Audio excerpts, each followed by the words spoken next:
Selamat pagi, salam sejahtera bagi kita semuanya. Perkenalkan, nama saya Elma Rahmaning Hanar Putri. Saya mahasiswi Universitas Negeri Malang, Fakultas Sastra, jurusan Seni dan Desain, Program Studi Pendidikan Seni Tari dan Musik 2020. Pada kesempatan kali ini, izinkan saya untuk dapat menyampaikan materi dasar perancangan tata rias dan busana tari, yang dimana materi ini dibimbing langsung oleh Ibu Ika Wahyu Widiawati. Saya akan menyampaikan definisi tata rias dan busana terlebih dahulu. Untuk tata rias memiliki definisi yaitu merupakan usaha seseorang untuk mempercantik diri, khususnya di bagian muka atau wajah. Dan untuk tata busana sendiri yaitu merupakan segala sandang atau aksesoris yang digunakan penari, pemusik, atau lakon di atas panggung. Tata rias dan tata busana tentu memiliki fungsi yang terkandung di dalamnya. Untuk tata rias sendiri memiliki fungsi yaitu satu, menyempurnakan penampilan wajah, yang kedua menggambarkan karakter tokoh peran, yang ketiga memberi efek gerak pada pemain atau pemusik itu sendiri, yang keempat berfungsi menegaskan garis wajah sesuai karakter tokoh peran dan pemusik. Yang kelima, menambahkan aspek dramatik lakon. Tata busana mempunyai fungsi yaitu satu, untuk memperjelas tema musik. Tata busana untuk keperluan pementasan musik biasanya akan dirancang khusus sesuai dengan genre yang akan dibawakan para pemain musik. Untuk yang kedua, membantu ekspresi pemusik dalam gerak bermusik. Di sini dalam artian para pemain musik dapat menampilkan pementasan musik dengan baik, dengan lancar, tanpa harus terganggu dengan busana yang dikenakannya. Yang ketiga, memberikan nilai tambah estetika dan etika. Musik yang dibawakan dengan tata busana yang baik tentunya akan lebih menarik jika diperlihatkan. 4. Membantu menghidupkan karakter dan peran para pemain musik. Dan tentunya tata rias dan tata busana ini sendiri mempunyai alat dan bahan masing-masing yang dipakai di dalamnya. Dan di sini saya akan memaparkan alat dan bahan tata rias terlebih dahulu sebelum tata busana. Dan untuk tata rias di sini, satu ada cleanser. Cleanser itu berguna untuk menghapus kotoran-kotoran atau debu-debu yang menempel pada wajah kita sebelum kita bermake up. Jadi dipastikan sebelum bermake up, muka kita dalam keadaan bersih terlebih dahulu. Setelah itu, penggunaan penyegar atau toner itu sangat penting di dalam step kita sebelum bermake up ini. Toner ini digunakan sebagai penyegar, jadi memberikan efek segar terhadap wajah kita. Lalu yang ketiga ada foundation, dimana foundation ini adalah base make up kita. Foundation ini merupakan komponen utama di dalam bermake up. Mengapa? Karena di dalam foundation ini mengandung fungsi yang cukup berarti di dalam bermake up. Foundation ini berguna untuk menutup kekurangan yang ada di wajah kita seperti noda jerawat, menyamarkan kulit muka yang tidak merata, seperti itu. Lalu yang keempat ada concealer.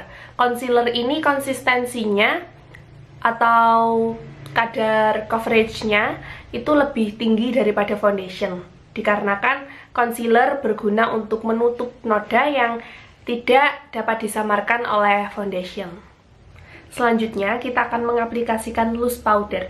Di sini loose powder berfungsi untuk menutup pori-pori wajah kita yang masih terbuka, dan loose powder sendiri memberikan efek matte pada muka kita. Setelah itu ada penggunaan compact powder, berfungsi untuk menyempurnakan wajah untuk terlihat lebih mulus lagi. Compact powder ini biasanya itu berbentuk padat. Dan pengaplikasian blush on tentunya. Blush on di sini berfungsi untuk memberi efek merona pada wajah, terkhususnya di bagian pipi. Lalu ada kosmetik bibir. Di sini kosmetik bibir itu ada lipstick, lip liner, lip gloss maupun lip produk yang lainnya. Di sini berfungsi untuk pewarna bibir agar tampak merona, dan produk kosmetik bibir ini diantaranya seperti yang saya paparkan tadi. Lalu ada body painting. Body painting ini biasanya berfungsi untuk pada make up karakter ya, seperti misal kita make up kita menjadi panda.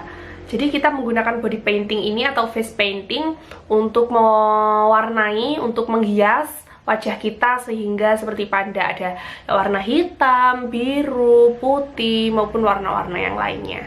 Sehingga warna-warna pada face painting dan body painting ini tidak dapat ditemukan pada foundation. Selanjutnya ada eyeshadow. Eyeshadow itu berfungsi untuk memberi rona pada mata atau memberi warna pada mata, sehingga dapat membantu menegaskan karakter pemusik di dalam pementasan musik. Lalu ada sikat alis. Sikat alis ini berfungsi untuk membuat gradiasi atau membantu membaurkan kita di saat setelah pengaplikasian penggunaan pensil alis di alis kita. Lalu ada sikat bulu mata. Sikat bulu mata ini berfungsi untuk menghilangkan debu-debu atau sisa-sisa bedak yang menempel pada bulu mata kita sebelum kita mengaplikasikan maskara ataupun bulu mata palsu.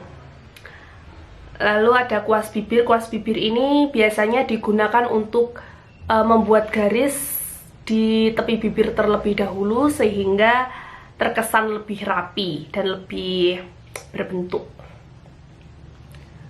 Selanjutnya ada kuas eyeshadow. Di sini berguna untuk mengaplikasikan eyeshadow sehingga terlihat ada gradiasinya, sehingga tidak ngeblok seperti itu. Ada kuas kipas juga. Kuas kipas ini berfungsi untuk membersihkan serpihan-serpihan kosmetik yang tidak diinginkan di muka kita, seperti serbuk eyeshadow yang jatuh di pipi kita, sehingga kita dapat menghilangkannya dengan kuas kipas ini. Yang ke-15 ada kuas shading. Kuas shading itu berfungsi untuk memberi garis kontur di muka kita sehingga muka kita akan terlihat lebih proporsional dan berfungsi untuk meniruskan pipi kita. Atau jikalau kita mempunyai, kening yang lebar, kita dapat mengakalinya dengan shading ini karena dapat memberikan efek kecoklatan di bagian yang kita inginkan. Lalu ada kuas blush on. Di sini berfungsi untuk mengaplikasikan blush on di pipi kita. Ada kuas powder yang berfungsi untuk finishing sehingga riasan kita menjadi lebih sempurna. Ada sponge powder. Kita dapat memilihnya sebetulnya. Ada kuas, ada sponge powder untuk kita bermake up. Bulu mata palsu tentunya jangan lupa. Bulu mata palsu di sini berguna untuk memberikan efek tebal pada bulu mata kita secara instan. Dan sebelum pengaplikasian bulu mata palsu ini sendiri, biasanya kita akan menggunakan lem bulu mata khusus untuk mata, seperti itu. Lalu tak lupa lagi kita menggunakan penjepit bulu mata, berfungsi untuk sehingga bulu mata asli kita dengan bulu mata palsu kita dapat menyatu secara sempurna. Sudah kita mengetahui alat dan bahan apa saja sih yang digunakan di dalam tata rias, saatnya kita mengetahui alat dan bahan apa saja yang digunakan di dalam tata busana.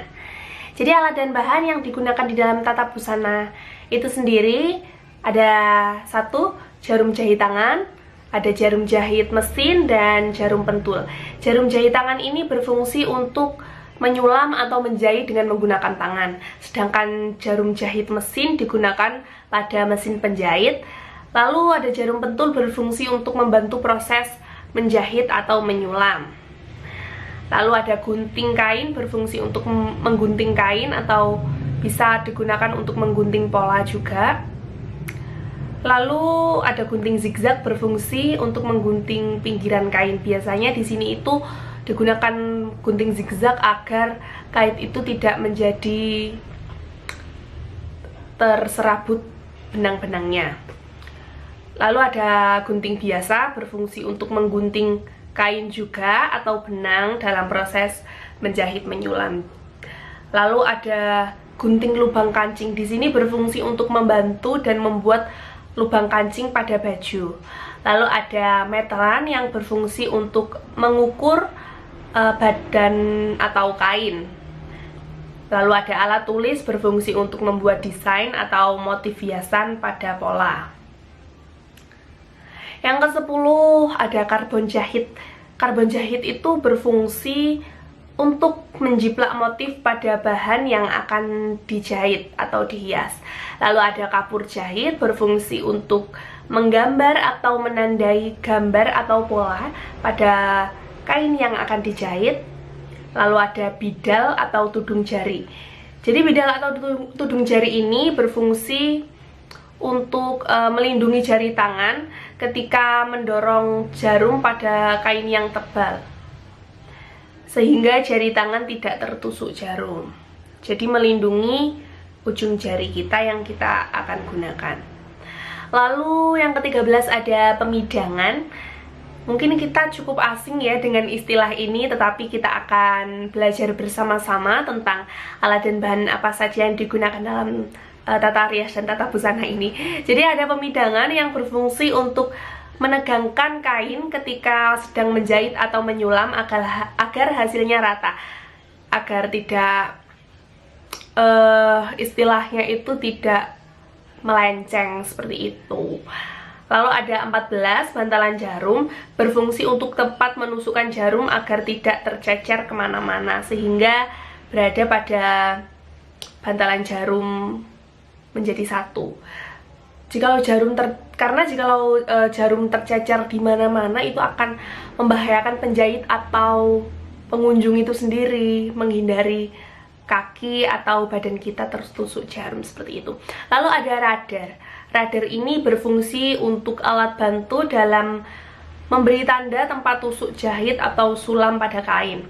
Lalu ada pendedel. Pendedel ini berfungsi untuk membuka kembali jahitan yang keliru dan untuk membuka kembali tusuk telujur sehingga dapat terbuka. Lalu ada juga membuka lubang kancing yang dibuat dengan mesin. Jadi selain gunting lubang kancing tadi, juga ada pendedel untuk membuka lubang kancing. Lalu 17, ini adalah bahan utamanya, yaitu adalah kain. Kain itu sebagai bahan utama pembuatan busana. Lalu ada kancing untuk menyatukan kedua sisi yang terpisah seperti baju kita. Lalu ada manik-manik. Di sini manik-manik itu untuk aksesoris busana biasanya, yaitu untuk menambah kesan glamor dan ramai pada busana kita. Lalu ada benang untuk menjahit kain dan aksesoris lainnya. Yang ke-20 itu tak lupa ada mesin jahit. Mesin jahit di sini untuk menjahit kain menjadi busana secara lebih efektif dan efisien.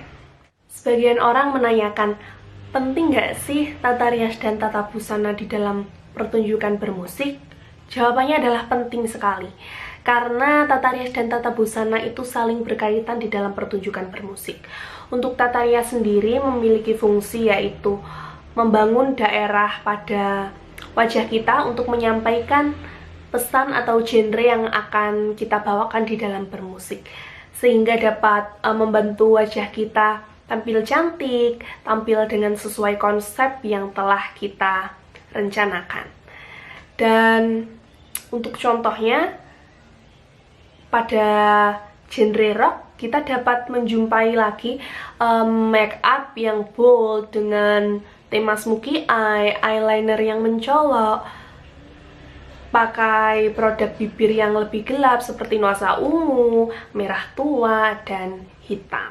Lalu ada tata busana. Tata busana ini tidak kalah pentingnya daripada tata rias yang telah saya paparkan.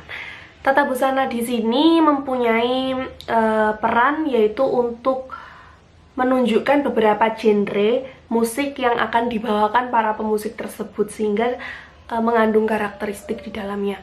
Saya ambil contoh untuk karawitan.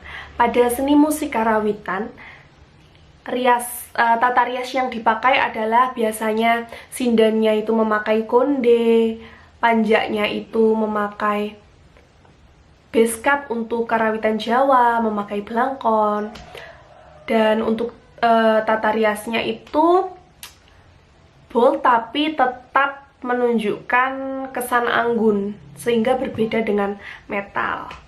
Dan untuk keroncong sendiri itu biasanya pemusik atau penyanyinya itu menggunakan batik sebagai identitas dirinya. Dan untuk make up, untuk tata riasnya sendiri menggunakan make up yang natural dan yang tidak bold untuk keroncong. Usai sudah presentasi tentang tata rias dan tata busana yang telah saya paparkan, saya Elma Rahmaning Hanar Putri mohon maaf sebesar-besarnya jikalau ada salah kata atau salah tindakan yang telah saya perbuat. Dan saya mengucapkan terima kasih sebesar-besarnya untuk teman-teman dan untuk Ibu Ika yang telah membimbing saya di dalam penyelesaian materi tata rias dan tata busana ini. Terima kasih, selamat pagi.